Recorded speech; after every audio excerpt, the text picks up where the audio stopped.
Andhra king Taluka 2 hours 45 minutes run టైమ్తో biopic of a ఫ్యాన్గా థియేటర్స్లో రిలీజ్ అయింది. ఇక ఈ ఆంధ్ర కింగ్ తాలూకా మూవీ చూసిన తర్వాత నాకైతే ఓకే బాగానే ఉందనిపించిందండి. రామ్ పోతినేని గారి లాస్ట్ ఫ్యూ ఫిల్మ్స్ కంటే ఇది చాలా చాలా బెటర్ అని చెప్పుకోవచ్చు. కొంచెం సెకండ్ హాఫ్ మధ్యలో సీన్స్ స్ట్రెచ్ చేస్తున్నట్టు కొంచెం ల్యాగ్ ఫీలింగ్ వచ్చింది, కానీ స్క్రిప్ట్ని అలా ఫాలో అవుతూ వెళ్ళింది మూవీ అంతా. ఏది పడితే అది తీయకుండా ఒక రిఫ్రెషింగ్ స్టోరీతో ఒక ఫ్లో అయితే మెయింటైన్ అయింది. ఫస్ట్ హాఫ్ డీసెంట్గా మంచి సెటప్ అని చెప్పుకోవచ్చు. మధ్యలో 1-2 సీన్స్ ఓకే ఉన్నా సరే సెకండ్ హాఫ్ కొంచెం ల్యాగ్ అని తప్పిస్తే క్లైమాక్స్ చాలా బాగుంది. ఇంకా డీటెయిల్ రివ్యూ చూద్దాం. ఫ్యామిలీతో ఈ మూవీ చూడొచ్చా అంటే మధ్యలో ఒక లిప్ కిస్ సీన్ ఉంటుంది, అది తప్ప మిగతాదంతా చూడొచ్చు.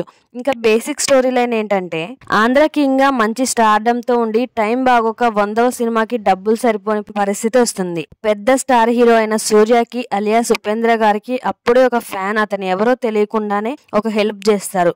అసలు ఆ ఫ్యాన్ ఎవరు, ఏం హెల్ప్ చేశారు, అసలు ఆ డైహార్డ్ ఫ్యాన్కి ఏం జరిగింది, ఈ సూపర్ స్టార్ సూర్య అతని గురించి ఎందుకు వెళ్ళారు, అతని ఫేవరెట్ హీరోని కలుసుకున్నారా లేదా అన్నది స్టోరీ. మెయిన్ గా రామ్ పోతినేని గారి పర్ఫార్మెన్స్ అతని ప్రీవియస్ ఫిల్మ్స్ లో కొంచెం ఎక్కడో ఒక చోట అతని యాక్టివ్నెస్ వలన కొంచెం ఓవర్ యాక్షన్ లాగా కనిపించేది డైలాగ్ డెలివరీలో. కానీ ఈ సినిమాలో అది ఏది కూడా లేకుండా డాన్స్లు, పర్ఫార్మెన్స్లు చాలా బాగున్నాయి. ఇక ఉపేంద్ర గారు ఆయన రోల్ ని కన్విన్సింగ్ గా చాలా బాగా చేశారు. సన్ ఆఫ్ సత్యమూర్తి మూవీలో ఎలా అయితే అతనికి ఇచ్చిన రోల్ ని ఎలా ఇన్వాల్వ్ అయ్యేలాగా తీసుకెళ్తారో ఈ మూవీలో కూడా అంతే బాగా యాక్ట్ చేశారు. ఎస్పెషల్లీ మూవీ బాగా స్టార్ట్ అయిందంటే ఈయన రోల్ వల్లనే అని చెప్పుకోవచ్చు.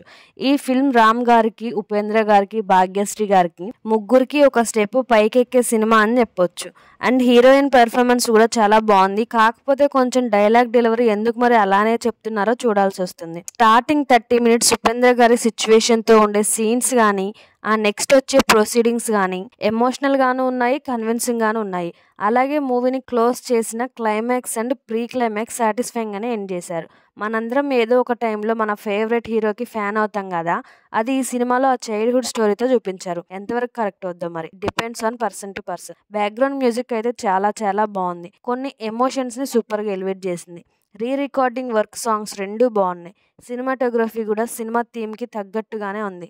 చాలా చోట్ల మూవీ గ్రాండ్ గా కనిపించేలా చేసింది. ఓవరాల్ గా చెప్పాలంటే కొంచెం ల్యాగ్ అండ్ ప్రెడిక్టబుల్ సీన్స్ ఉన్నా గానీ మూవీలోని emotions, narration flow, songs and visuals ఇవి మొత్తం చూసాక మూవీ బాగానే ఉందనిపించింది. నా రివ్యూ గనక మీకు నచ్చినట్లయితే మరిన్ని మూవీ రివ్యూస్ కోసం మన ఛానల్ ని సబ్స్క్రైబ్ చేసుకోండి.